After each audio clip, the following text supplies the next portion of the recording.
The starship moved slowly through the dark space toward the third planet from the yellow star.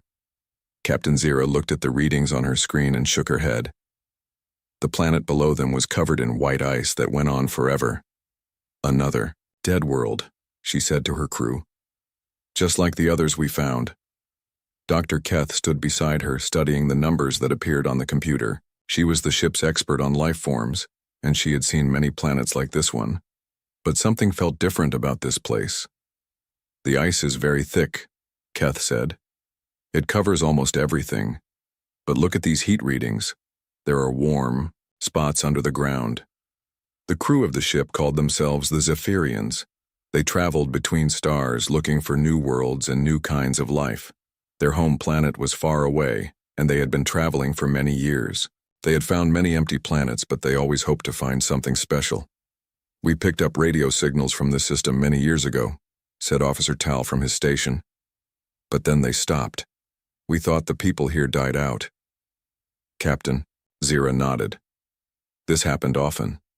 Young civilizations would learn to use radio waves, send messages into space, and then disappear. Sometimes they destroyed themselves with wars. Sometimes their planet became too hot or too cold. This planet looked like it had become too cold. How long has it been frozen?" Zira asked. Keth checked her instruments. The ice formed about 12,000 years ago. Nothing could live on the surface in this cold. The ship moved closer to the planet. Through the windows they could see endless white ice covering the land. There were no lights anywhere. No signs of cities or roads. Just ice and more ice. But Dr. Keth kept staring at her readings. Something was wrong with the pattern she saw. The ice was not smooth like it should be. There were shapes under it that looked too regular, too organized. "Captain," she said slowly, "I think we should look closer. These ice formations are strange." "Strange how?" Zira asked. "Look at this area here." Keth pointed to a section on the map. "The ice has straight lines under it. Natural ice does not make straight lines like this." Officer Tal looked up from his station. "You think there are buildings under there?" "Maybe. But if there are, they were built a long time ago. Nothing has been alive on this planet for thousands of years." Captain Zira thought about this. Their mission was to study dead civilizations and learn from their mistakes. If there were ruins under the ice, they might tell an important story. "We have the equipment to melt the ice," she said. "Should we try it?" Dr. Keth felt excited. "Yes, we could use the heat beams from the ship. Start with a small area and see what we find." The captain gave the order. The ship's powerful heat weapons turned toward the planet, but instead of fighting, they would melt. The beams shot down through the atmosphere and hit the ice in a small area near what used to be a large continent. The ice began to melt quickly. Steam rose up into the cold air as the heat beams did their work. After several hours, they could see dark ground appearing where the ice used to be. "There," said Keth, pointing at the screen. "Do you see those shapes?" The other crew members gathered around to look. In the melted area, they could see the tops of structures poking through the ground. They looked like buildings, but they were covered in dirt and ice. "It will take weeks to melt enough ice to see everything," said Tal. "Then we wait," said Captain Zira. "This could be important. Send a message back to the homeworld. Tell them we found the ruins of another dead civilization." As the days passed, more ice melted away. The crew took turns watching the planet through their telescopes and cameras. Slowly, more shapes appeared in the melted areas. There were definitely buildings down there and roads, and what looked like machines. Dr. Keith spent most of her time studying the pictures they took. The buildings were not very tall, but they looked strong. They were made to last a long time. Some of them had thick walls and small windows, like they were built to keep out cold weather. "These people knew the ice was coming," she told the captain. "Look at how they built their houses. They prepared for winter." "But they still died," Zira said. "The ice was too much for them." After 2 weeks of melting, they had cleared several small areas on the planet. The crew prepared to go down and explore the ruins up close. They put on their protective suits and took tools for digging and measuring. The shuttle landed in the largest melted area. Dr. Keth was the first to step onto the planet's surface. The ground was muddy from all the melted ice and the air was still very cold. But it felt good to be on solid ground after so long in space. The buildings were even more interesting, up close. They were built with care and skill. The walls were thick and strong. Many of them had metal doors that were still in good condition after thousands of years. "Look at this," called Officer Tal from near one of the buildings. He was holding a piece of metal that had writing on it. Keth hurried over to see. The writing was in symbols she did not recognize, but it looked organized and complex. "This is definitely from an intelligent species," she said. They had language and writing. As they explored more, they found other interesting things. There were machines that looked like they might have been used for farming.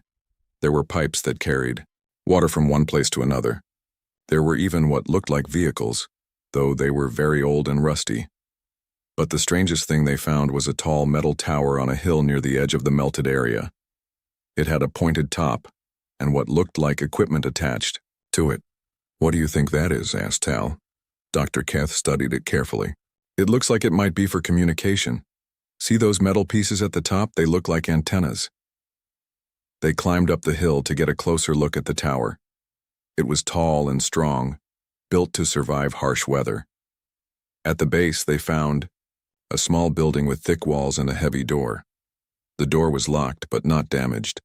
Tal used his tools to open it carefully. Inside, they found something that made them all stop and stare. The room was full of machines and computers. They were old, but they looked like they had been maintained and cared for. There were lights on some of them showing that they still had power. "This equipment is still working," whispered Keth. "But how is that possible?" She looked closer at the machines. They were connected to the tower outside and they were clearly built for communication. But if the planet had been dead for thousands of years, who was maintaining this equipment? Captain Zira's voice came through their radio from the ship above. "Team, we are picking up some kind of signal from your location. Very weak, but it is definitely artificial." Dr. Keth felt a chill that had nothing to do with the cold air. She looked around the room again, studying every detail. Everything was too clean, too well maintained for a civilization that died out long ago. "Captain," she said into her radio, "I think we need to be very careful. Something is not right here." As they prepared to leave the communication station and return to their shuttle, none of them noticed the small camera in the corner of the room or the red light that blinked once as they walked out the door. 3 months had passed since the alien ship started melting the ice. Dr. Keth spent every day studying the things they found, and each day brought new surprises that did not make sense. The buildings were not as old as they first thought. Some of them had been built only a few hundred years ago, not thousands. The tools and machines they found looked new, like someone had been taking care of them. Most strange of all, they found places where food had been stored in special containers that kept it fresh.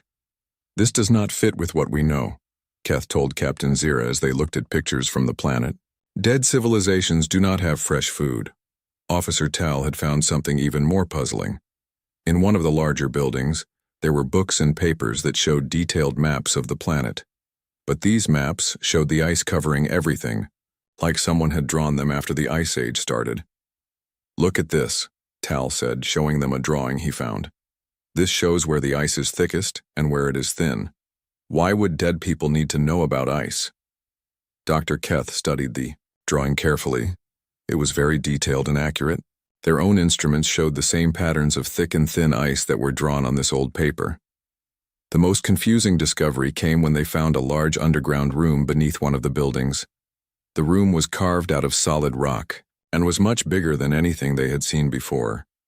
It was filled with seeds, thousands and thousands of different seeds in sealed containers. "These seeds are still good," Keth said after testing them. "They could be planted and would grow. But why would a dying civilization save seeds?" Captain Zira was starting to feel worried. Nothing about this planet made sense. Maybe they knew the ice was coming and tried to prepare for it. "But Captain," said Tal, "some of these buildings were made after the ice came. Look at the dates we found carved into the walls. Some of them are only 200 years old." That night, as the crew rested on their ship, Dr. Keth could not sleep. She kept thinking about all the strange things they had found. She went to the observation deck and looked down at the planet below. The areas they had melted were now much larger. They had melted ice from several places around the planet, and each place showed the same thing: buildings and tools that were too new, too well maintained for a dead world. As she watched, something caught her eye. In one of the melted areas, there was a small light moving around. It was very faint, but it was definitely there. "Computer, increase magnification on grid 7, she said. The image got larger, and Keth gasped. The light was attached to something that was moving across the ground. It looked like a person carrying a torch or flashlight. "Captain Zira to the observation deck immediately," she called into the ship's communication system. When the captain arrived, Keth showed her what she had seen. But now there were no lights moving around. Everything looked quiet and still. "Are you sure you saw something?" Zira asked. "Yes, I am sure. Something was moving down there with a light." They watched for another hour but saw nothing more. Finally, the captain decided they should get some sleep and investigate more in the morning. But Dr. Keth was too excited to sleep. She went to her laboratory and started looking at all the data they had collected. She spread out maps and pictures and reports trying to find a pattern. After several hours, she found something that made her heart beat faster. The communication tower they had found was not the only one. In each area where they had melted ice, there were similar towers. All of them were still working, and all of them were connected to underground power sources that had been running for a very long time. "Someone has been maintaining these systems," she whispered to herself. The next morning, she showed her discovery to the rest of the crew. Captain Zira looked at the evidence and made a decision. "We need to send a team down to investigate more, carefully. If there are survivors on this planet, we need to know." Dr. Keth volunteered to lead the team. Along with Officer Tal and 2 other crew members, she took the shuttle down to the largest melted area. This time they brought better equipment and planned to stay for several days. They set up a camp near the communication tower and began exploring the area more systematically. What they found was amazing and frightening at the same time. There were tunnels under the ground that connected many of the buildings. The tunnels were clean and dry with electric lights that still worked. In some places they found evidence that people had been living in these tunnels recently. "Look at this," said Tal, showing them a room they found deep underground. The room had beds and tables and cooking equipment. Everything was clean and organized, like someone had just stepped out for a moment. On one of the tables they found papers with writing on them. The writing was in the same symbols they had seen before, but there were also drawings that were easy to understand. The drawing showed the planet covered in ice and then showed it slowly warming up as the ice melted. "These people predicted that the ice would melt," said Keth. "They knew we were coming." In another room, they found something that proved someone had been watching them. There were detailed drawings of their ship, with measurements and notes about its design. There were also drawings of the crew members themselves, showing their faces and the equipment they carried. Officer Tal picked up one of the drawings and stared at it. It showed him standing next to the communication tower, drawn with perfect accuracy. "They have been watching us since we arrived," he said quietly. Dr. Keth felt a mixture of excitement and fear. They had found proof that intelligent life still existed on this planet, but these people had been hiding from them, studying them in secret. "We need to find them," she said. "We need to make contact." They spent the rest of the day exploring more tunnels and rooms. Each new discovery told them more about the people who lived here. They found workshops where tools were made and repaired. They found libraries with thousands of books. They found laboratories with scientific instruments. But most importantly, they found proof that this civilization had not just survived the Ice Age. They had planned for it. In the largest room they discovered, the walls were covered with charts and maps that showed the entire planet. The charts showed how the ice had formed over thousands of years, and how it could be controlled and managed.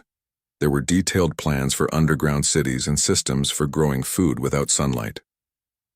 "This is incredible," breathed Dr. Keth. "They did not just survive the Ice Age, they caused it on purpose." As the sun set on the planet, The exploration team prepared to spend their first night on the surface. They set up their equipment and took turns keeping watch. It was during Officer Tal's watch in the darkest part of the night that they finally made contact. A figure appeared at the edge of their camp, just outside the circle of light from their equipment. It was clearly a person, but dressed in heavy clothes that covered most of their face. "Hello," the figure said in a voice that was definitely intelligent and definitely not afraid. "We have been waiting for you to find us." "Officer," Tal woke the others immediately. Dr. Keth approached the figure slowly, her heart pounding with excitement. "We are explorers from another world," she said. "We came here because we thought this planet was dead." The figure pulled back the hood of their heavy coat, revealing the face of an elderly woman with kind eyes and gray hair. "Dead?"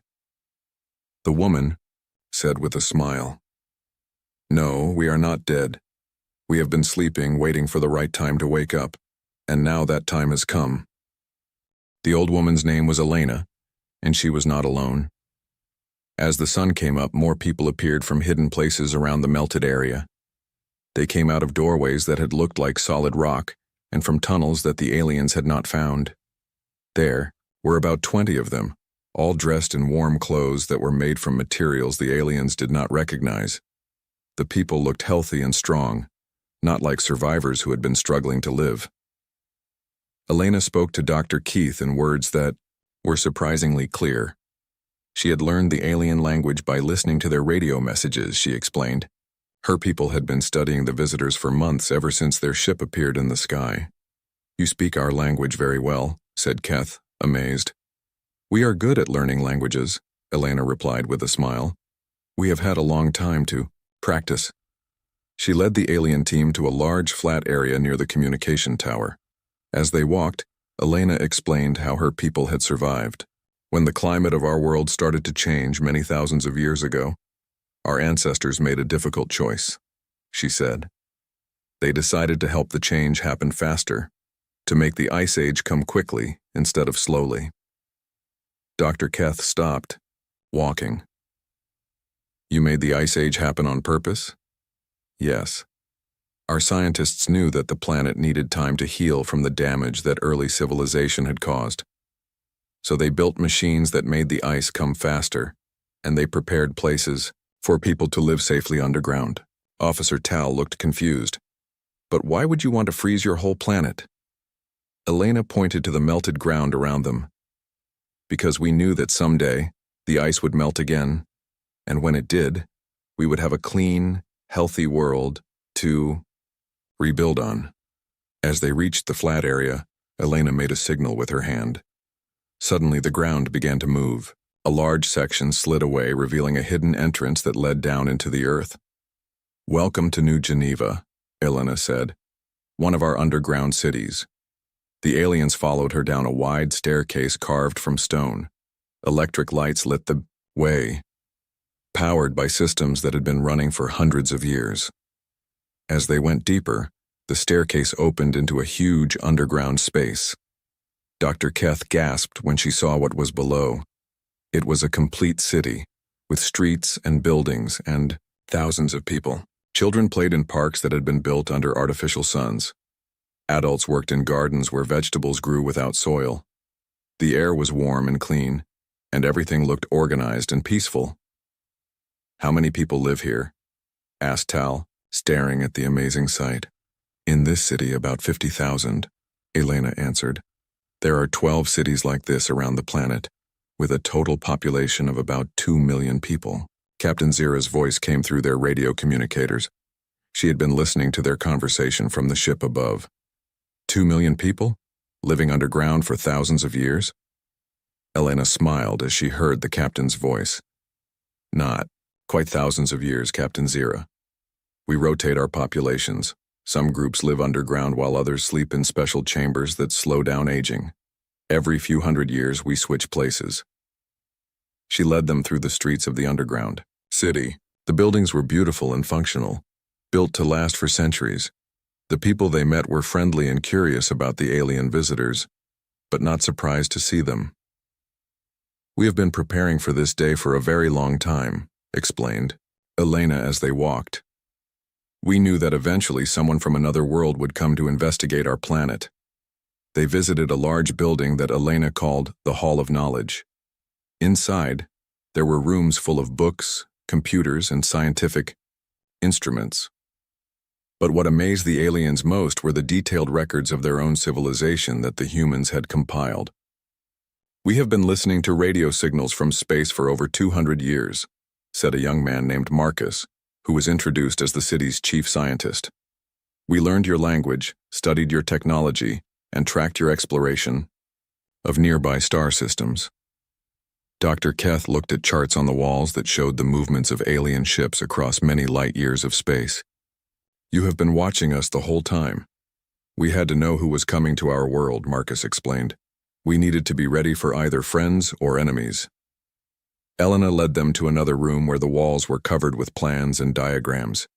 These showed designs for machines and buildings that looked more advanced than anything the aliens had seen. "During our long sleep we have not been idle," Elena said. "We used the time to solve many problems and develop new technologies. We learned to build fusion power plants using ice crystals. We created computer systems that think faster than biological brains. We developed ways to grow any kind of food in any environment." Officer Tal studied one of the diagrams that showed a machine he did not recognize. "What does this one do?" "That is an atmospheric processor," Marcus answered. "It can change the air of an entire planet in just a few years. We built them to help restore our world after the Ice Age, but they could work on other planets too." "Captain," Zira's voice came through the radio again. "Elena, why are you showing us all of this? Most civilizations keep their advanced technology secret." Elena looked directly at the small camera on Dr. Keith's uniform, knowing the captain could see her. "Because we want to join the larger community of intelligent species, Captain. We have been alone for too long." She led them to a final room that took their breath away. It was a huge chamber with a transparent ceiling that looked up through the earth and ice to the sky above. In the center of the room was a detailed model of their solar system, with moving planets and moons. "We have been planning for this moment for generations," Elena said. "We knew that our planet would eventually attract visitors from space. We prepared for different possibilities, explorers like you, traders who wanted to buy and sell, or conquerors who wanted to take our world by force." Marcus activated controls on the model, and it began to show different scenarios. "We have defenses prepared if necessary, but we hope for friendship and cooperation instead." Dr. Keth was overwhelmed by everything she had seen. "Your people accomplished something that no other known civilization has ever done. You survived a planetary disaster by planning for it centuries in advance." "It was not easy," Elena admitted. "Many of our ancestors died during the transition to underground life, but they made the sacrifice so that future generations could have a better world." As they prepared to return to the surface, Elena made an offer that surprised everyone. "Dr. Keth, would you and your crew like to stay and learn more about our civilization? We have much knowledge to share, and we would like to learn about your people as well." Before Keth could answer, alarms began to sound throughout the underground city. Marcus ran to a communication station and began reading messages that appeared on the screen. "Elena," he said with worry in his voice, "our orbital sensors have detected new ships approaching the system. Large ships, military configuration." Elena's expression became serious. "How long before they arrive?" 3 days, maybe 4. Captain Zira's voice came through the radio with urgency. "We are detecting them too. Those are Vorthon ships. They are not explorers like us. They are conquerors who take planets by force." Elena looked at Dr. Keth with determination in her eyes. "Then it seems our peaceful first contact will have to wait. We have prepared for this possibility too." She turned to Marcus. "Send the awakening signal to all 12 cities. It is time for humanity to fully emerge from its long sleep." As alarms continued to sound and people throughout the underground city began moving with purpose, Dr. Keth realized that the greatest surprises were yet to come. The next morning, Dr. Keth woke up to the sound of machines humming deep underground. Elena had given her and the other aliens rooms in the city, and through her window she could see people working everywhere with focused energy. "What is happening?" she asked Marcus when she found him in the Hall of Knowledge. The awakening, he replied, pointing to screens that showed activity all over the planet. We are bringing all of our cities to full readiness and waking up the populations that have been sleeping. On the screens, Keth could see amazing things happening. Large sections of ice were melting much faster than their ship's heat beams could manage. Steam rose from dozens of locations around the planet as hidden geothermal systems activated. How are you melting the ice so quickly? She asked. Marcus led her to a window that looked down into an even deeper level of the city. Below, she could see massive machines working automatically. We built heating systems throughout the planet during the Ice Age, he explained. They tap into the natural heat deep underground and direct it where we need it. Elena joined them, and Keth noticed she was wearing different clothes now. Instead of the simple cold weather gear from yesterday, she wore a uniform that looked both practical and official. Dr. Keth, Elena said, there is much more we need to show you before the Vorten ships arrive. Your captain has agreed to help us, but she needs to understand what humanity is truly capable of. They took a fast elevator that went even deeper underground. The elevator moved smoothly for several minutes, suggesting they were traveling a very long distance down into the Earth. How deep does this city go? Asked Officer Tal. This city extends down almost 2 miles, Elena answered. But the deepest levels are not for living. They are for manufacturing and defense. The elevator stopped, and they stepped out into a space that was larger than anything Keth had imagined possible. It was a vast underground factory where machines built other machines. Robots moved materials from place to place while human technicians supervised the work. We call this the Foundation, said Elena. It is where we build everything our civilization needs: food production systems, fusion power plants, spacecraft, defensive weapons, and exploration equipment. Marcus showed them a production line where sleek aircraft were being assembled. These are atmospheric fighters, he said. They can operate in any kind of weather and can even function in space for short periods. Keth counted at least 50 of the aircraft in various stages of completion. How many do you have? Each city has been producing them for the past 100 years, Elena replied. We have approximately 2,000 ready for operation, with more being completed every day. They moved to another section of the factory where larger machines were being built. These looked like spacecraft, but with unusual designs that incorporated both advanced technology and robust construction. These are our orbital defense platforms, explained Marcus. They can be launched quickly and will protect our planet from attack. Officer Tal examined one of the spacecraft closely. The hull was made from materials he did not recognize, and the weapon systems looked more advanced than anything his own people had developed. Your technology is more sophisticated than ours, he admitted. Elena smiled. We had a long time to think and plan. When you only have limited resources, you learn to make every piece of technology as efficient as possible. They continued deeper, into the Foundation, where Elena showed them the most impressive achievement of the underground civilization. It was a massive computer system that filled an entire cavern, built from crystalline structures that glowed with their own light. This is our central planning intelligence, said Marcus. It has been calculating optimal strategies for planetary management, technological development, and defense for over 1,000 years. Dr. Keth stared at the beautiful, glowing crystals. It is a computer made from ice? Not exactly ice, Elena explained. It is a crystalline matrix that forms naturally at very low temperatures, but with properties that allow quantum processing. We discovered how to grow and program these crystals during the early years of the Ice Age.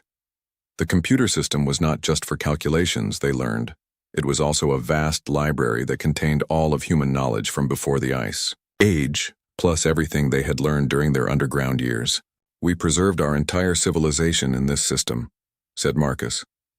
Art, literature, music, science, history, and philosophy. Nothing was lost.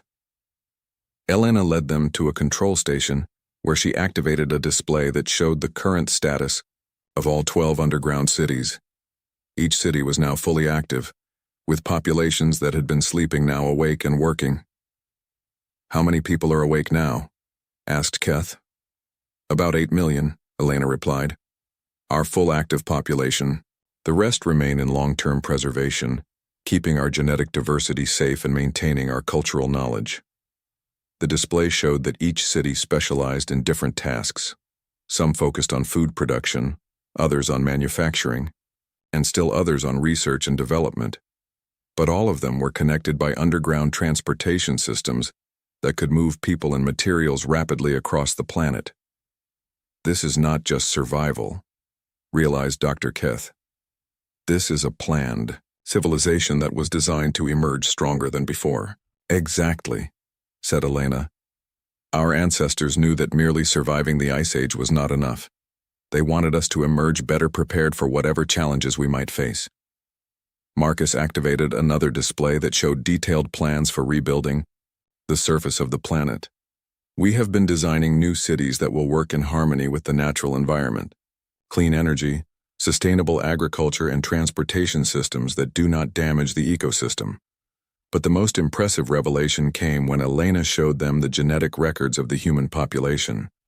During the Ice Age, they had carefully managed their breeding to eliminate hereditary diseases and enhance natural abilities.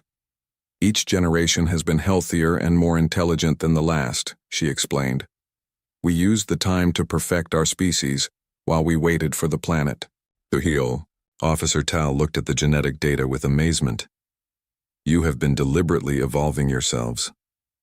With great care and ethical oversight, Elena emphasized. We never forced changes on anyone, but we made sure that beneficial traits were preserved and harmful ones were eliminated. As they explored more of the Foundation, they discovered that humanity had also been preparing for space exploration. There were designs for interstellar ships, plans for colonies on other planets, and detailed studies of nearby star systems. We always knew that eventually we would want to explore beyond our own world, said Marcus. The Ice Age gave us time to develop the technologies we would need. Elena led them to a final chamber that contained something truly remarkable. It was a complete backup of their entire civilization, stored in crystalline matrices that could survive almost any disaster. If something ever happens to our main population, she explained, this backup contains everything needed to rebuild our species and our culture. Genetic templates, technological specifications, cultural records, and artificial intelligences that can guide the rebuilding process. Dr. Keth was overwhelmed by the scope of humanity's preparation. You have thought of everything. We tried, too, Elena said. Our ancestors learned from the mistakes that led to the original climate crisis. They decided that humanity would never again be caught unprepared for existential threats. As they returned to the upper levels of the city, alarms began sounding again. Marcus quickly checked the communication systems and turned to Elena with urgent news. The Vorthan fleet has arrived earlier than expected. They are already entering our solar system. Elena's expression became grim. How much time do we have? 6 hours until they reach our planet. Elena turned to Dr. Keth. It is time for you to see our final preparation. The one we hope we will never have to use, but which we have been perfecting for centuries. As they hurried toward another elevator that would take them to the surface, Keth realized that humanity's greatest test was about to begin.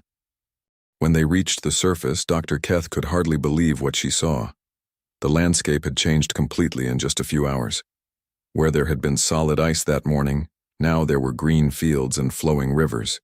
Cities were rising from the ground like flowers blooming after a long winter. How is this possible? She asked Elena, who was now wearing a military-style uniform and carrying communication equipment. We did not just survive the Ice Age, Elena replied, speaking quickly as people around them prepared for the coming battle. We learned to control it. Every major ice formation on this planet has heating systems built underneath. We can melt it all in a matter of hours if necessary. Captain Zira's voice came through their communicators from the ship above. Elena, we are detecting massive energy signatures from your planet. Our instruments show at least 50 new heat sources activating simultaneously. Those are our city emergence systems, Elena explained. We are bringing our entire civilization to the surface. Marcus ran up to them with a handheld device showing tactical information. The Vorthon fleet consists of 12 heavy cruisers and 48 attack ships. They are demanding that all vessels leave the system immediately so they can begin colonization. Operations. Elena spoke into her communicator. Captain Zira, we are prepared to offer you and your crew full alliance status if you will help us defend our world. In return, we will share our survival technologies and establish a permanent research partnership. There was a pause before the captain replied. Elena, I need to be honest with you. Our ship has some defensive capabilities, but we are not a military vessel. Against 60 Vorthon ships, we cannot offer much help. Elena smiled grimly. Captain, you may be surprised by what we can accomplish together. She led Dr. Keth to a hilltop where they had a clear view of the surrounding area. As they watched, massive structures began rising from the ground. These were not buildings, but weapon platforms and defensive installations that had been hidden under the ice for centuries. We learned from studying your ship's design, Elena explained. We incorporated your shield technology into our defense systems, but we improved it with our crystalline computing power. In the distance, Keth could see aircraft launching from hidden runways that had been carved into mountainsides. The sleek fighters they had seen being built were now taking to the sky by the hundreds. How many ships do you have? Asked Officer Tal, watching the impressive display. About 3,000 atmospheric fighters and 500 orbital defense platforms, Marcus answered, plus the ground-based weapon systems you can see being deployed. Elena activated a communication device that connected her to all the human cities around the planet. This is command central to all cities. Initiate full defensive protocol. All systems are now active. On screens carried by her assistants, they could watch the deployment happening worldwide. Every continent was revealing hidden military installations. The planet that had seemed dead just days ago was now showing itself to be one of the most heavily defended worlds in the galaxy. Captain Zira's voice came through the communicator with amazement in her tone. Elena, our sensors are detecting over 4,000 armed spacecraft launching from your planet. The Vorthons are requesting communication with whoever's in command down there. Put them through, Elena said calmly. A harsh voice filled the communicator, speaking in the Vorthon language. Captain Zira provided translation. They are demanding to know what species is inhabiting this world and why we have not evacuated as ordered. Elena responded in perfect Vorthon, which surprised everyone listening. This is Elena Vasquez speaking. For the human species of Earth, we reject your colonization claim and order you to leave our system immediately. There was silence for several moments before the Vorthon commander replied, his voice filled with anger and disbelief. They are saying, Captain Zira translated, that according to their records this planet was uninhabited and frozen. They claim legal right to colonize it under Galactic Convention 7.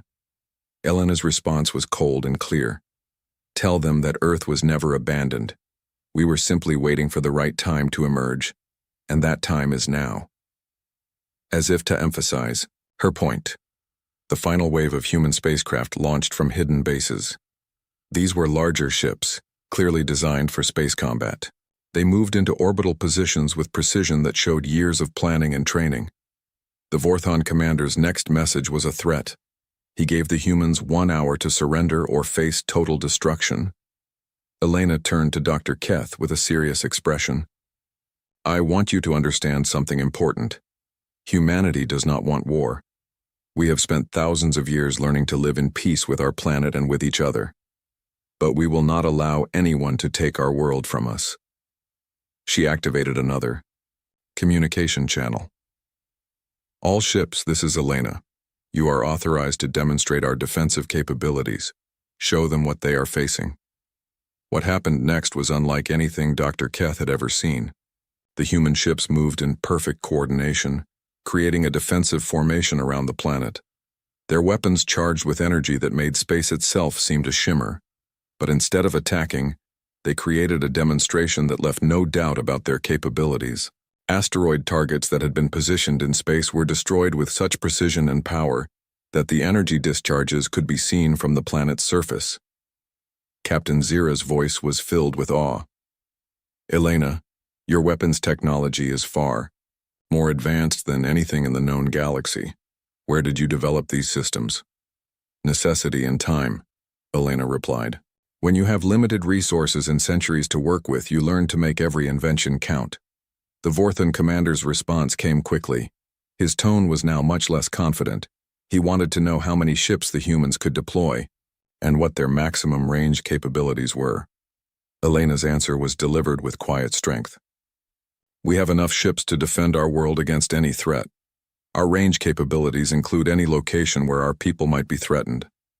We suggest you reconsider your colonization plans. Marcus showed them tactical displays that revealed the full scope of human preparation. Not only did they have defensive systems around Earth, but they had also been placing monitoring stations and defensive platforms throughout their solar system for the past century.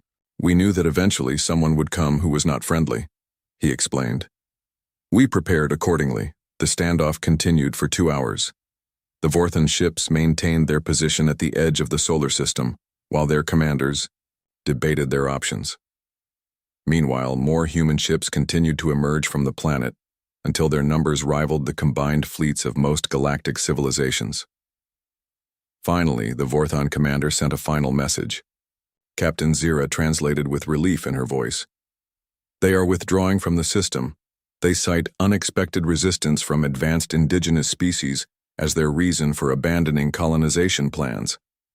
As the Vorthan ships turned and began moving away from Earth, Elena finally allowed herself to relax. The first test of humanity's emergence from the Ice Age had been passed successfully. Dr. Keth, she said, we would like to invite your people to establish a permanent embassy here on Earth. We have much to learn from each other. Keth looked around at the transformed landscape, where cities now gleamed in the sunlight and spacecraft patrolled the skies. Elena, I think my people will be very interested in that offer.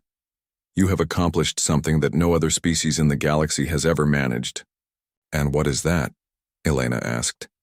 You turned a planetary disaster into an opportunity for advancement. You emerged from your ice age stronger than you went into it. Elena smiled as she watched children who had lived their entire lives underground, now playing in fields under the open sky. Our ancestors always believed that with enough preparation and determination, any challenge could become an opportunity. As the sun set on this new Earth, Dr. Keth sent her report to the Zephyrian homeworld. It would recommend immediate diplomatic relations with humanity and the establishment of Earth as a protected research world where both species could share their knowledge. The humans had not just survived. They had transformed survival into mastery, and in doing so, they had earned their place among the stars. The stars looked different today. In the Deep Space Observation Station orbiting Earth, Commander Jake Miller stared at the screen in front of him. 3 small blips had appeared on the radar, moving in ways that no human technology could match. They were fast. Too fast. Lisa, come take a look at this, Jake called to his partner, Captain Lisa Brown, who was checking the morning reports in the next room. Lisa walked over, coffee cup in hand. She looked at the screen and frowned. What are we looking at, Jake? I'm Kim. Not sure. They appeared about 10 minutes ago. Look at their speed and the way they move. It's not natural. Lisa put down her coffee and pulled up a chair. She started typing commands into the computer. These readings don't make sense. According to this, they're using some kind of energy field we've never seen before. Far away, in the heart of the Zerathi Empire, Emperor Vex sat on his golden throne.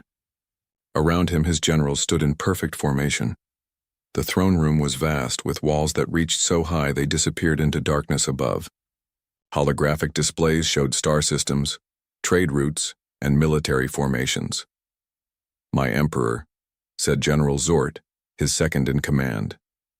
Our scouts have found a new target, a small blue planet in the frontier regions. Initial scans show primitive technology, basic fusion engines, early space travel, no significant military presence. Emperor Vex leaned forward. His pale skin gleamed under the artificial light. His eyes, large and dark, focused on the hologram of Earth that appeared before him. How many ships do they have? Fewer than 100, my Emperor.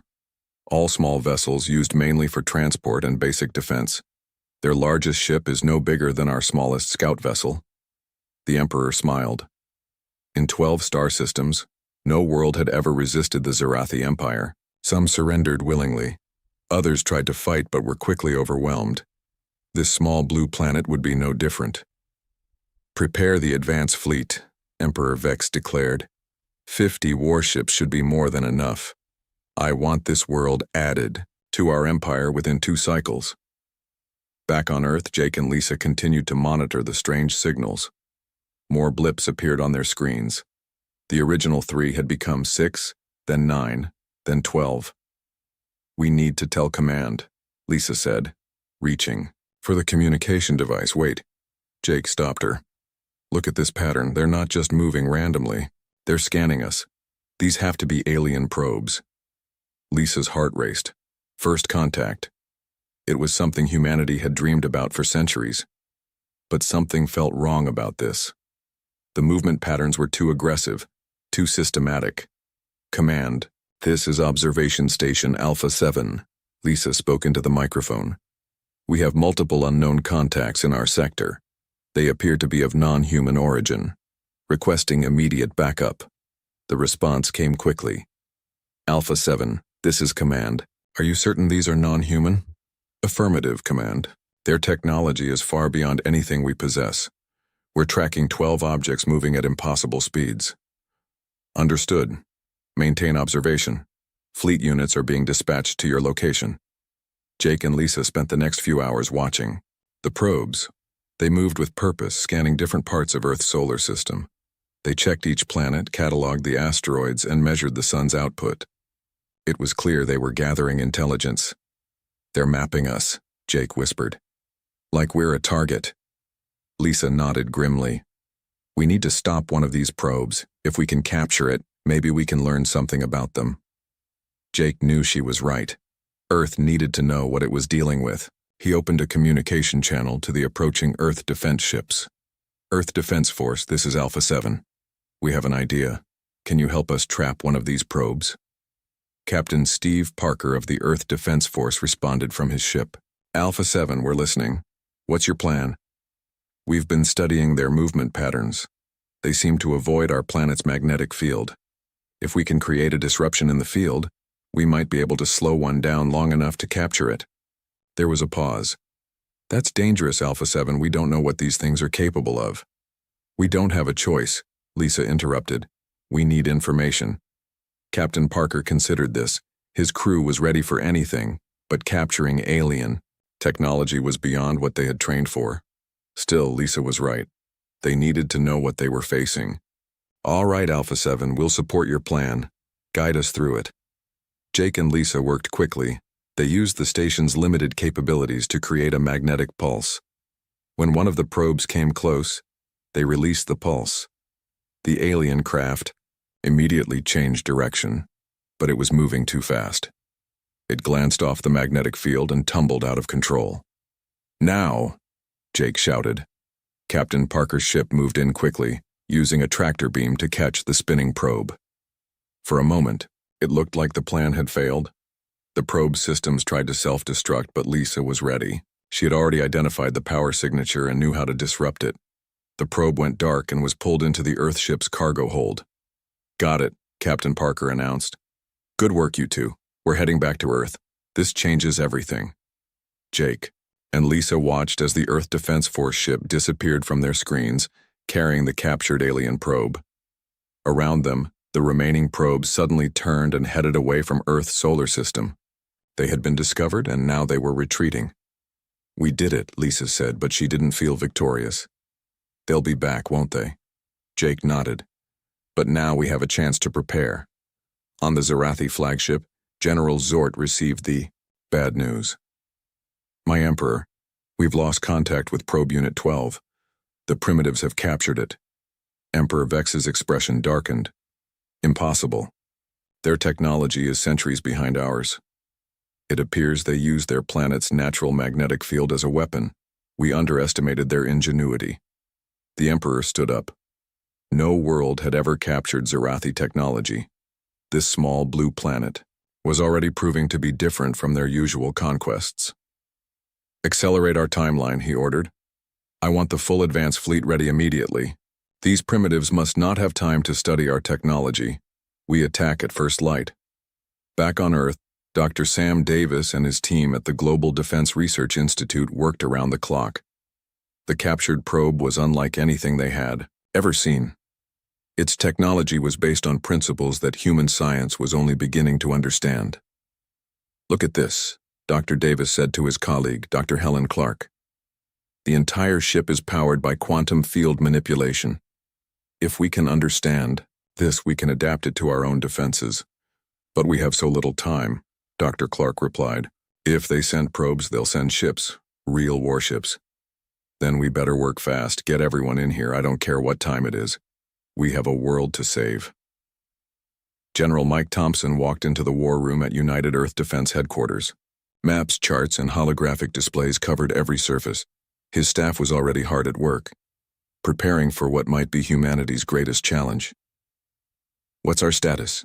He asked his aide. Sir, we've analyzed the probe's flight path. Based on its origin point, we estimate the main alien force could arrive within days, maybe a week at most. General Thompson looked at the tactical display. Earth's defenses had been designed for conflicts with other humans, not alien invaders. They would need to adapt quickly. Contact all bases, full alert status, and get me everything our scientists learn about that probe. Every detail could save lives. As night fell across Earth, millions of people went to sleep unaware that their world had just made first contact with an alien empire. In secret facilities and military bases, humanity's best minds worked frantically to prepare for war. Jake Miller and Lisa Brown remained at their observation station watching the stars. They had started something that would change Earth forever. The question now was whether humanity would survive what was coming. The first probe capture was just the beginning. Earth had announced its presence to the galaxy, and the Zarathi Empire was coming to make humanity regret it. The morning sun hadn't risen yet when Admiral Kate Wilson received the alert. She sat in her command chair on Earth's newest space station, looking out at the darkness between stars. Her coffee had gone cold, forgotten as she studied the tactical displays. Admiral, her communications officer called out. We're detecting multiple contacts approaching from the outer system. 50 ships, all matching the signature from the captured probe. Kate took a deep breath. This was it. The first real test of humanity's defenses against an alien empire. She had spent the last 3 days preparing for this moment, but now that it was here, she wondered if they were truly ready. Sound general quarters, all fighters to launch positions, and get me General Thompson on the line. The Zarathi advance fleet moved through space with precision. Each ship was a testament to their empire's power. Massive warships, each capable of destroying a planet, formed perfect attack formations. On the lead ship, Commander Drock felt confident. His orders were simple. Demonstrate overwhelming force and demand surrender. Signal the primitive world, he told his communication officer. Tell them they have one solar rotation to submit to, Imperial law. Any resistance will be met with total destruction. On Earth, Admiral Kate Wilson listened to the alien message being translated by the computers that had analyzed the captured probe. 1 day to surrender, she said to General Thompson, who appeared on her screen. They're not wasting time. Good, General Thompson replied. Neither are we. The asteroid belt is ready. Our fighter squadrons are armed with the new weapons, and Colonel Johnson's ground forces are in position. Admiral Wilson nodded. Then we give them our answer. All units, prepare for combat. The first phase of Earth's defense plan was unconventional. Instead of meeting the Zarathi in open space, where their superior numbers would triumph, Admiral Wilson had decided to use the asteroid belt as cover. Hundreds of fighters launched from hidden bases, disappearing behind rocks the size of mountains. Ben Carter strapped into his fighter, hands trembling slightly. He was 25 years old, one of Earth's best pilots, but he had never flown against aliens before. His fighter had been modified with technology copied from the captured probe. It wasn't as advanced as the Zarathi ships, but it was something. Green, Squadron, this is your leader, Ben spoke into his radio. Remember your training, we're faster than they are, more creative. Use the asteroids, hit and run, never stay in one place. Through his cockpit, Ben could see the massive Zerathi warships approaching. They moved in neat lines, their shields glowing like blue stars. It looked impossible. 50 giant ships against Earth's small fighters. All fighters, this is Admiral Wilson. Today we show them that humans don't surrender. Today we fight for our world. Engage at will. Ben pushed his engines to full power and dove toward the nearest Zerathi warship. His targeting system, enhanced with alien technology, locked onto the enemy shields. He fired. Blue lasers shot out, striking the massive ship. The Zerathi crew barely noticed. On their bridge, alarms sounded briefly before stopping. Commander Drock looked at his tactical display with annoyance. Primitive attacks. Their weapons are like insects against our shields. Ignore them and continue the advance. But Ben and the other pilots had a plan. They didn't expect their weapons to penetrate the shields directly. Instead, they targeted specific points, trying to overload the shield generators. 10 fighters focused their fire on one section of the lead ship's shields. Keep firing, Ben shouted. Concentrate on the forward shield emitter. The Zerathi shields began to flicker. Commander Drock frowned. This shouldn't be happening. The primitives' weapons were too weak to affect their shields. Return fire. Destroy these gnats. The Zerathi warships turned their weapons on the fighters. Massive energy beams swept through space, but the humans were ready. They scattered behind asteroids, using the rocks as shields. The Zerathi beams vaporized chunks of asteroid, creating clouds of dust and debris. Use the debris, Admiral Wilson commanded from her station. Make it harder for them to see you. Ben led his squadron through the chaos. His heart pounded as energy beams passed dangerously close to his fighter. But he had been right. Human reflexes were faster than the alien automated systems. When a beam came toward him, he could dodge at the last second. This is why they rely on computers, Ben muttered, rolling his fighter to avoid another blast. They can't think fast enough. The battle in the asteroid belt continued for hours. The Zerathi found themselves frustrated. Their massive ships were designed for fighting other fleets in open space, not chasing small fighters through a maze of rocks. Every time they locked onto a target, it disappeared behind an asteroid or into a cloud of debris. On the ground, Colonel Amy Johnson watched the space battle through satellite feeds. Her Marines were ready, but she hoped it wouldn't come to that. She had prepared every major city, every mountain range, every river crossing as a potential battlefield. Earth's diverse environment would be their ally if the aliens landed. Colonel, her aide, Lieutenant Tom Lewis, announced, "Reports coming in from orbit. Our fighters are holding their own. The Zerathi can't effectively target them in the asteroid field." "Good. But they'll adapt. We need to be ready for whatever comes next." In space, the battle was reaching a critical point. The Zerathi had lost 2 smaller ships to coordinated fighter attacks. The humans had discovered that if enough fighters concentrated their fire on one spot for long enough, they could punch through the shields and hit the hull directly. Commander Drock was angry now. This is taking too long. Deploy the assault shuttles. If we cannot destroy them quickly in space, we will take the planet directly. Dark shapes launched from the Zerathi warships. Hundreds of assault shuttles, each carrying thousands of troops, headed toward Earth. Admiral Wilson saw them coming. All ground forces prepare for orbital assault. Fighters switch to defensive positions, protect our cities. Ben looked at his fuel gauge. He was running low after hours of combat. But seeing the assault shuttles gave him new energy. Green Squadron, form up on me.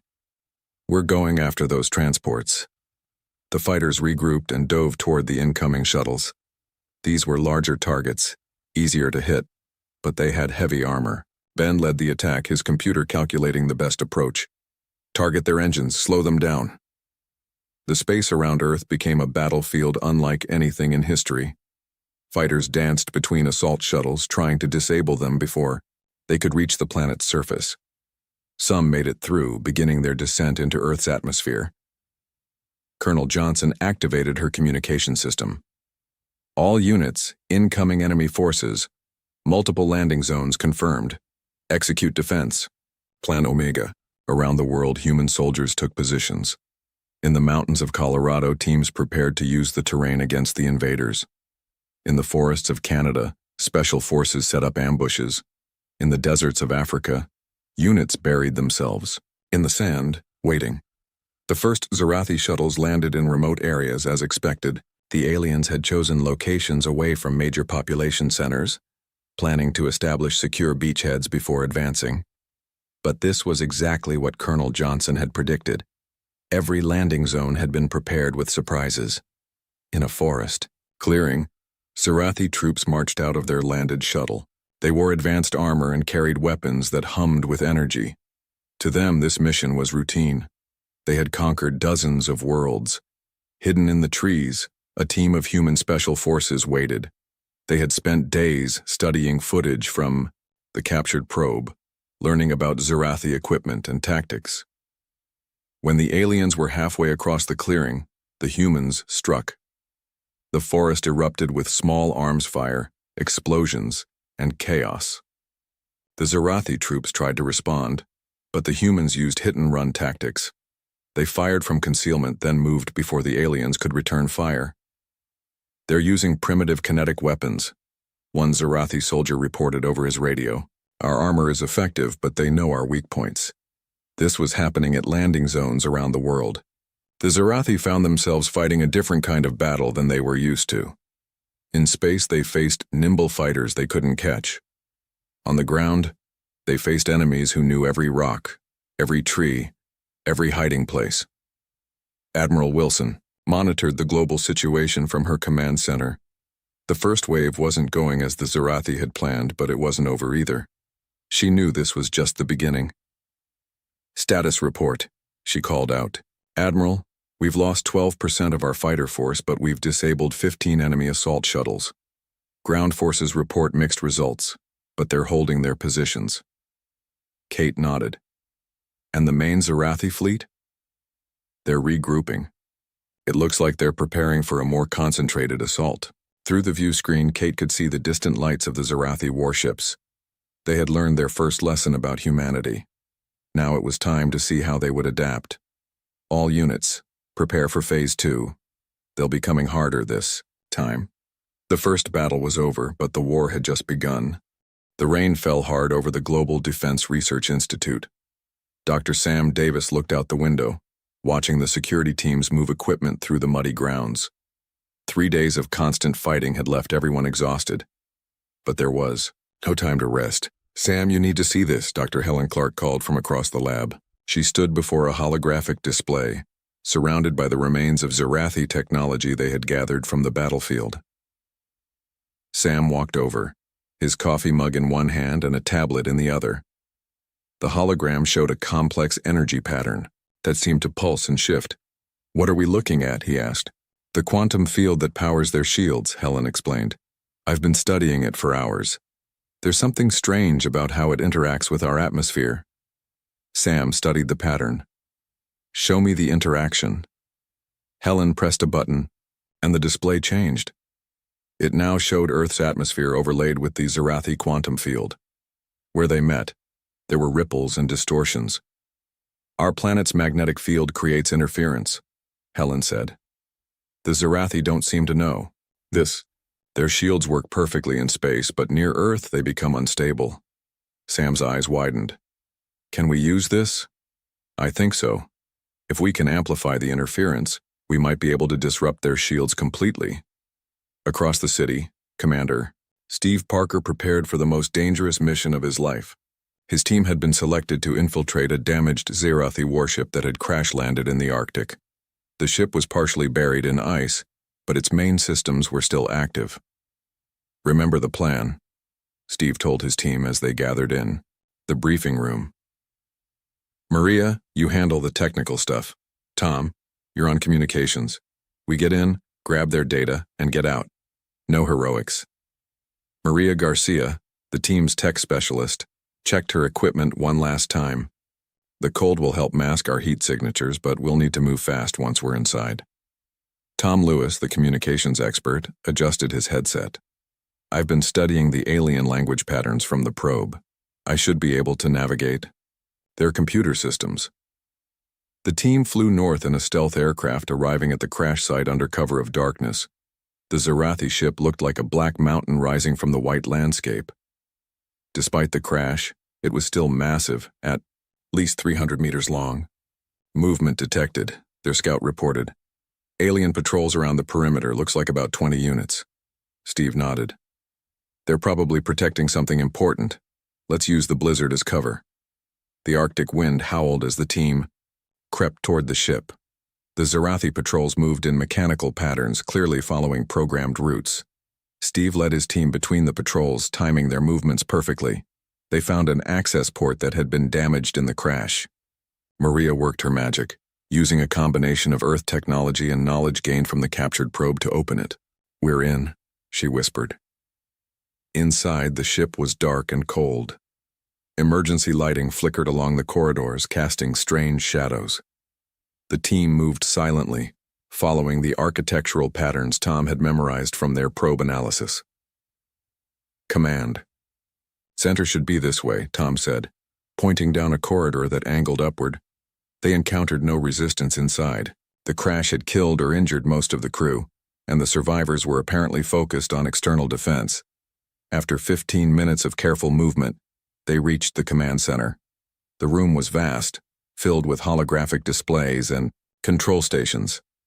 Bodies of Zarathi crew members lay where they had died during the crash. Tom immediately went to work on the main computer console. "Got it," he said after a few minutes. "I'm downloading everything. Maps, military doctrine, communication codes, and wait, there's something about their emperor." "What about him?" Steve asked, keeping watch. "His location. He's coming personally to oversee Earth's conquest. And there's more. Their entire command structure is based on direct orders from the top. If something happens to the Emperor, their forces would be leaderless." Maria had found something else. "Commander, look at this. Their entire fleet has a weakness. They use a central quantum computing system that coordinates all their ships. If we could access it, we could cripple their entire fleet." Steve finished. "Download everything, we're leaving." The extraction went smoothly, but as they prepared to leave, alarms began blaring throughout the ship. The Zarathi had discovered the intrusion. "Run!" Steve shouted. The team raced through the corridors as Zarathi forces mobilized. Energy weapons fired behind them, burning holes in the metal walls. They reached the access port just as heavily armored. Zarathi soldiers appeared at the far end of the corridor. Outside, the blizzard had intensified.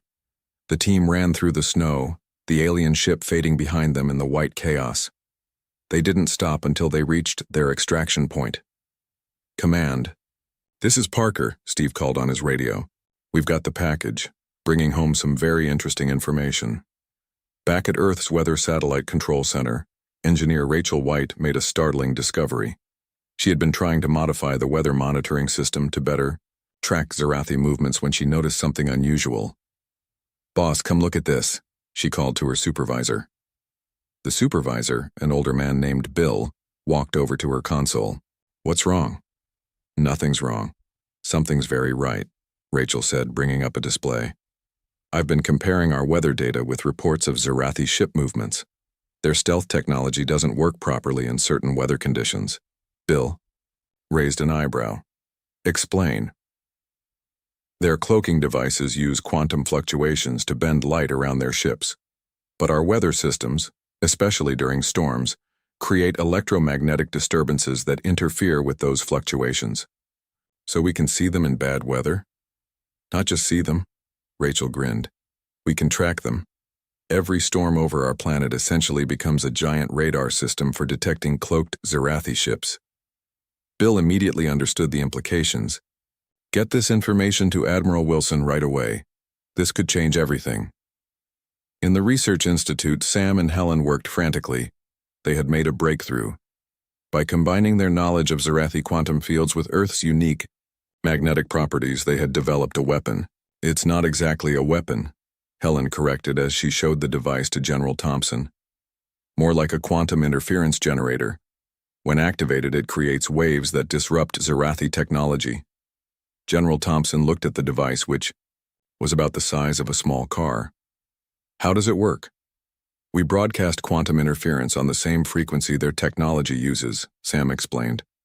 It's like having a key to their lock, but instead of opening the door, we break it. How many of these can you build? With our current resources, maybe 20, but we only need a few if we place them strategically. The general nodded. Do it. How long until they're ready? 3 days, maybe 4, Helen replied. Make it 3. We're running out of time. While the scientists worked, President Sarah Miller convened an emergency session with her advisors. The information from Steve Parker's mission had provided a complete picture of what Earth was facing. They have over 1,000 ships, her military advisor reported. But their command structure is rigid, cut off the head, and the body dies. And their emperor is coming here personally? The president asked. According to the intelligence, yes. He wants to oversee Earth's conquest personally. It's apparently unprecedented for an emperor to lead an invasion force directly. The president leaned back in her chair. So he's arrogant. He doesn't expect us to put up much of a fight. That's our assessment, Madam President. Their entire strategy is based on overwhelming force and quick surrender. They've never faced extended resistance. Then, we give them something they've never experienced before. The room fell silent as the president considered their options. Finally, she spoke. We use every advantage we have.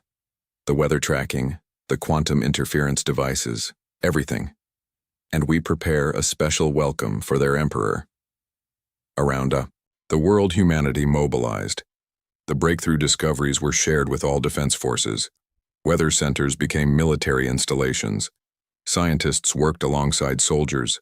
Cities prepared not just for invasion, but for prolonged warfare.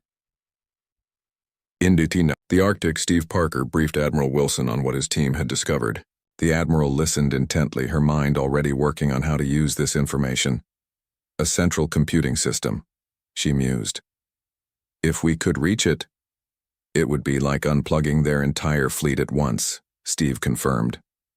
Admiral Wilson smiled grimly. Then that's our new primary objective. We stop playing defense, it's time to take the fight to them. The Zarathi Empire was about to learn that humans didn't just adapt to survive. They innovated to win. The massive Zarathi armada appeared at the edge of Earth's solar system like a dark cloud covering the stars. Over 1,000 warships, each one larger than Earth's biggest building, moved with terrible purpose. Emperor Vex himself commanded. The flagship, a vessel so enormous it had its own artificial gravity systems for entire cities within its hull. My emperor, General Zort reported, standing at attention in the command center. The advanced fleet reports stronger resistance than expected. The primitives have somehow acquired our technology. Emperor Vex turned his pale face toward his general. Impossible. No primitive race has ever adapted our technology. Nevertheless, my emperor, they have. And they are using their planet's unique properties against us. Our losses are significant. The Emperor's dark eyes narrowed. Then we will show them what real power looks like. Deploy the entire armada. I want this planet broken, its people scattered. Let this be a lesson to any world that dares resist the Empire. On Earth, Admiral Kate Wilson watched the sensor readings with growing concern. The command center buzzed with activity as reports came in from observation stations, weather satellites, and deep space monitors. Admiral, her tactical officer called out. Final count on the incoming fleet. 1,037 ships, including a supermassive vessel that our computers can't even properly classify. That's their Emperor's ship, Admiral Wilson said grimly. Intelligence warned us he was coming personally. Activate Terra's wrath. All units, all systems, everything we've prepared comes online now. General Thompson appeared on the main screen. Kate, ground forces are in position. Every mountain, every city, every forest has been prepared. The new quantum weapons are online and positioned. Good. Because we're about to find out if our plan works. The first phase of Terra's wrath was simple. Instead of meeting the Zarathi, in space, Earth would use its entire environment as a weapon. Rachel White's discovery about weather interference had been expanded. Every weather system on the planet had been modified to create maximum electromagnetic disruption. Activate atmospheric defense grid, Admiral Wilson commanded. Around the planet, modified weather satellites and ground stations began working in harmony. Storms were artificially intensified, creating a shell of electromagnetic chaos around Earth. The Zarathi ships, expecting clear targeting, found their systems confused and disrupted. "What is happening?" Emperor Vex demanded as his ship's displays flickered. "Why are our targeting systems failing?" "The primitives are using their own atmosphere against us," General Zort reported, struggling to maintain calm.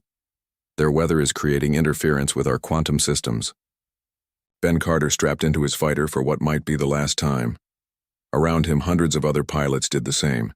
The entire Earth fighter force was launching, but this time they had support beyond the asteroid belt. "All fighters, this is Admiral Wilson," came the voice over their radios. "The quantum interference devices are active. Enemy shields are at 60% effectiveness. This is our chance." Ben launched with his squadron, diving into the chaotic space around Earth. The scene was unlike anything from the first battles. Zarathi ships struggled with failing systems while human fighters, adapted to work in the electromagnetic chaos, moved with precision. "Green Squadron, target the destroyer-class ships first," Ben commanded. "Their shields are weakest right now." The human fighters swarmed like angry bees around the Zarathi vessels. Their weapons, enhanced with quantum interference technology, carved through the weakened shields. For the first time in the war, Earth's fighters were winning in direct combat. The ground, Colonel Amy Johnson prepared for the largest battle in human history. The Zarathi, frustrated by the space battle, were landing troops everywhere. But this was exactly what she had planned for. "All units, the enemy is landing at every predicted location," she reported to General Thompson. "Executing containment protocols." The Zarathi ground forces found themselves in a nightmare. Every landing zone had been carefully chosen by the humans to maximize defensive advantages. In mountain valleys, entire armies waited in ambush. In cities, buildings had been converted into fortresses connected by underground tunnels. In forests, the trees themselves seemed to be fighting. Marine Squad leader John Wood led his team through the ruins of Denver, where Zarathi forces had established a command post. His Marines had trained for months in urban warfare, turning every street corner into a potential trap. "Contact 3 blocks ahead," his point man whispered into the radio. "Remember the drill," John replied. "These boys never had to fight in cities before. Use it against them." The Marines moved through buildings, popping up to fire from windows before disappearing into carefully prepared escape routes. The Zarathi, troops advanced as they were, found themselves unable to adapt to the three-dimensional battlefield of an Earth city. In the Pacific Northwest, another battle raged in the dense forests. The Zarathi had expected to easily sweep through the woods, but they hadn't counted on humanity's experience with forest warfare. Lieutenant Sarah Miller led a company of soldiers in hit-and-run attacks.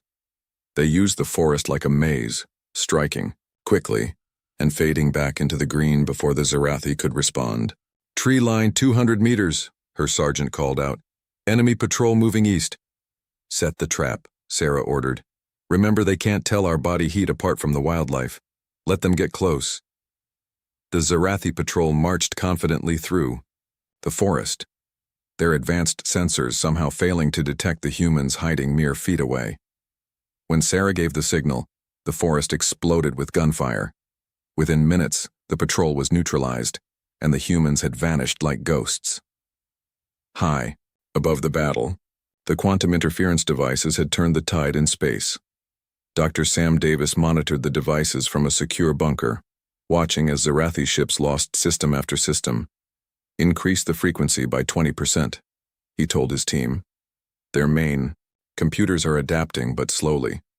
On the Zarathi flagship, Emperor Vex faced something he had never experienced before: defeat. His fleet, once invincible, was being systematically dismantled by an enemy he had dismissed as primitive.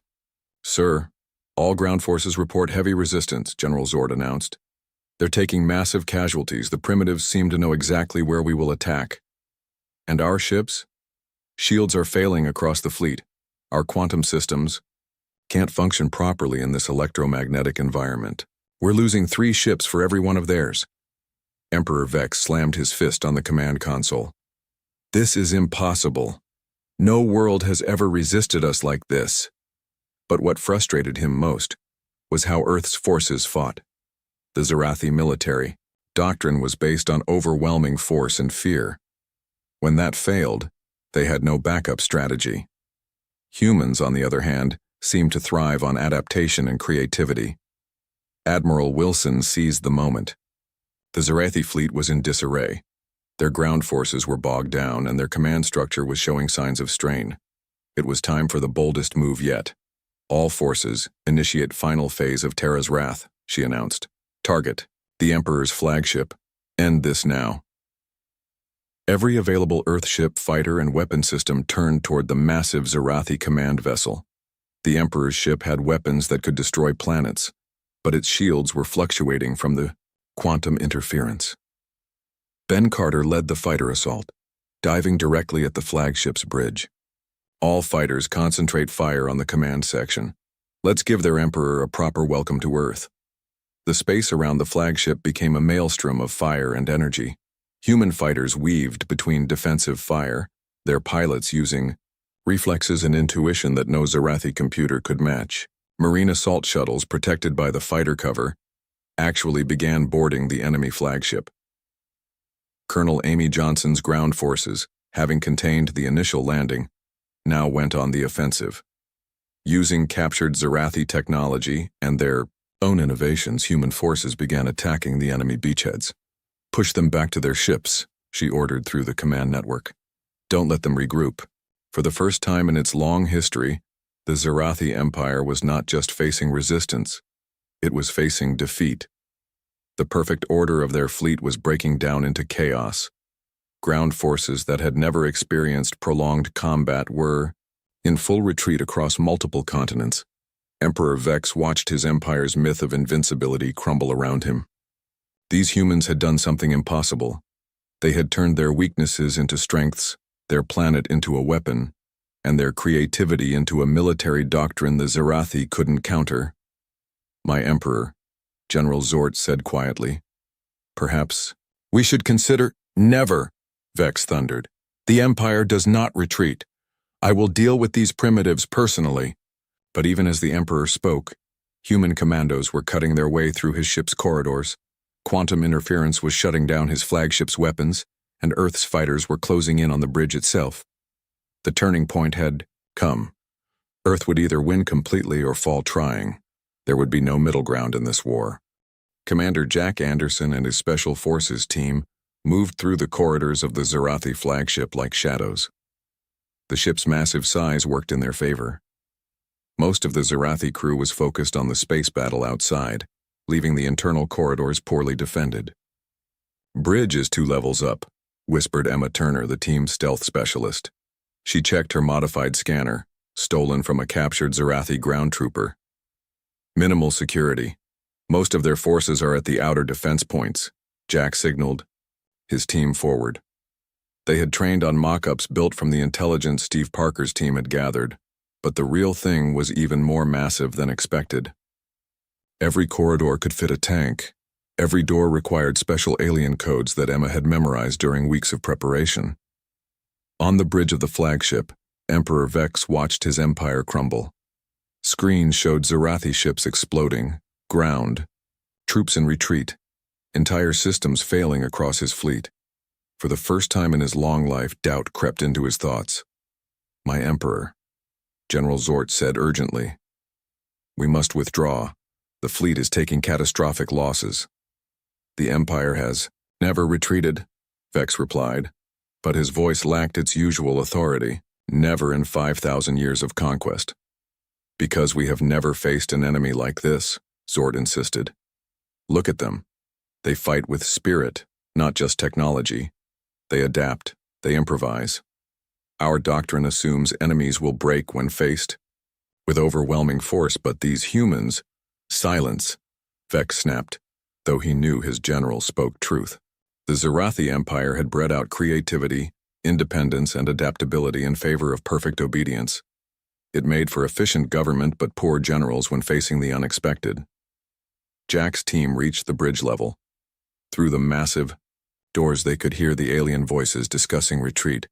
But they had a more important mission than capturing the Emperor. They needed to reach the central command console. "Emma, can you access their main system?" Jack whispered. Emma pulled out a device Dr. Sam Davis had modified specifically for this mission. "The quantum interface should work. Once I'm in, I can upload the virus Dr. Helen Clark designed." The virus was humanity's master stroke.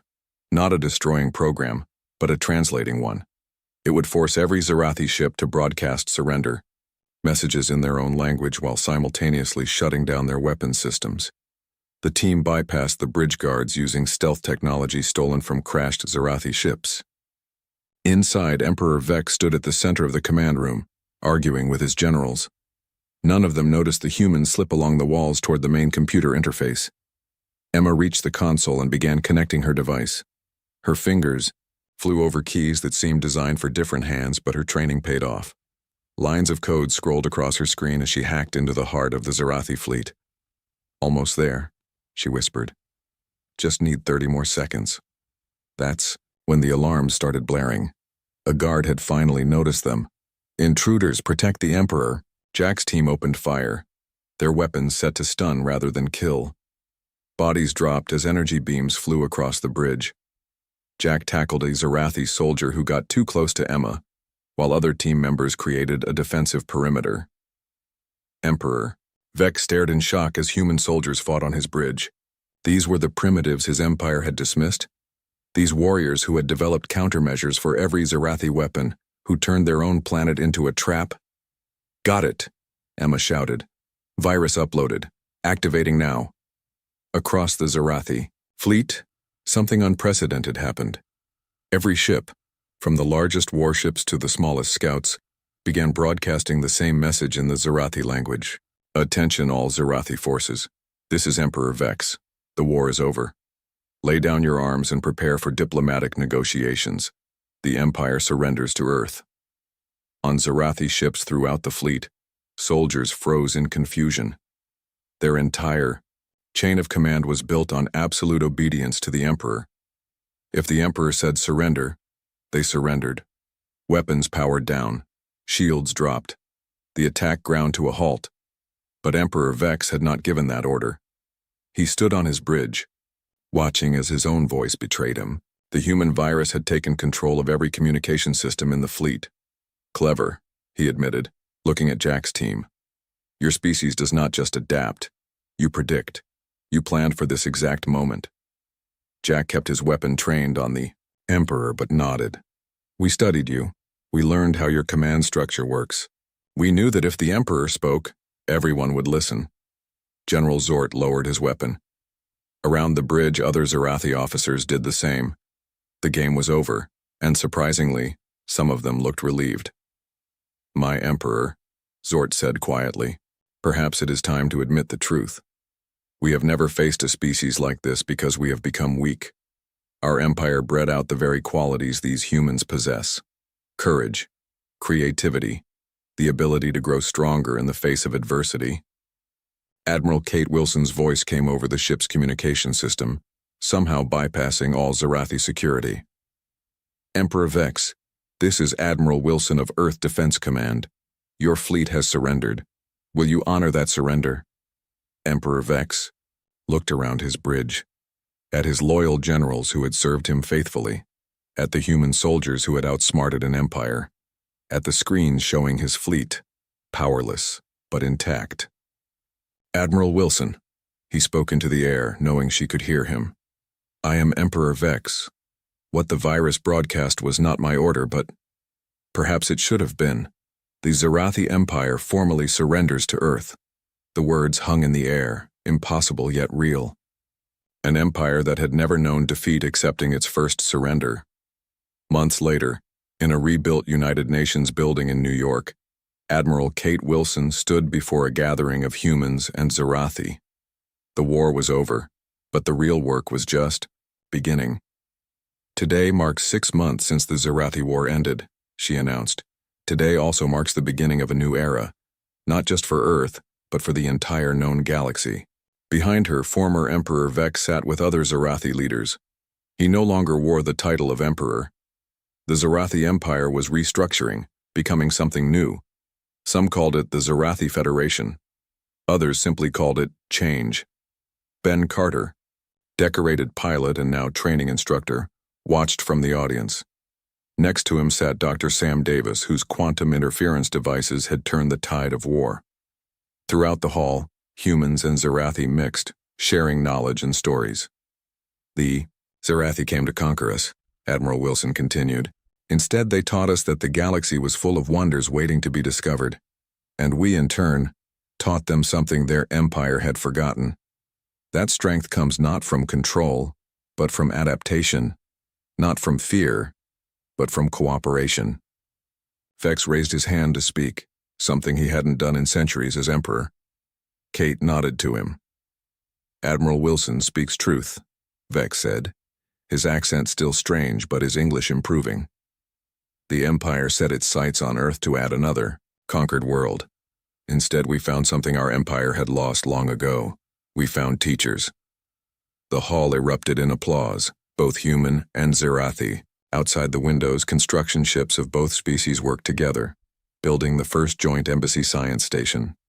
Beyond that, the stars beckoned with promises of new worlds to explore, new species to meet, new knowledge to gain. Jack Anderson, standing with his Special Forces team, smiled as he watched the ceremony. They had planned for war but achieved something better. Emma Turner elbowed him gently. "Never thought we'd end up here, did you?" "Nope," Jack replied. "But that's what humans do best. We adapt, we improvise, we make the unexpected happen." The ceremony continued with speeches about cooperation, shared technology, and mutual defense. Earth had earned its place in the galaxy, not by conquest, but by refusing to be conquered. The Zarathi Empire had learned that true strength came not from dominating others, but from learning from them. As delegates filed out of the building, Kate Wilson stood at a window, looking up at the stars. Somewhere out there were other empires, other worlds, other challenges. But Earth was ready. They had proven that humanity's greatest strength was not in their weapons or their technology. It was in their refusal to give up, in their ability to find solutions where others saw only problems. In their stubborn, creative, indomitable spirit that said, "You picked the wrong planet to mess with." And in the years that followed, as Earth expanded into the stars alongside their former enemies, that spirit would light the way forward into a galaxy full of infinite possibilities.